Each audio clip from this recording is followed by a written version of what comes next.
আসসালামু আলাইকুম গাইস, অনেকদিন পরে চলে যাচ্ছি আপুর বাড়িতে।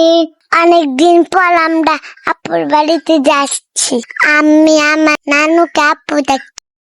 বন্ধু বলে যামগা আমার আপুর বাড়ি আমাদের পাশের গ্রামে। এই যে দেখতে দেখতে চলে আসলাম আপুর বাড়িতে। গেট খুলে দেখলাম বড় একটি আম পেকে পড়ে আছে। ডাকাতিয়ার পরে আর আমরা আপুর বাড়িতে আছি। দেখতে পাচ্ছেন বাড়ির ভিতরে আকাশে ভরে যাচ্ছে।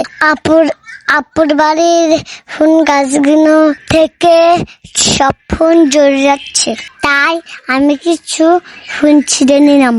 ফুল আমার খুব পছন্দ। এখানে 2-3-5টা সজনা গাছ আছে। কেউ এখানে পরিচর্যা না করার কারণে অনেকদিন সজনা মোটো হয়েছে।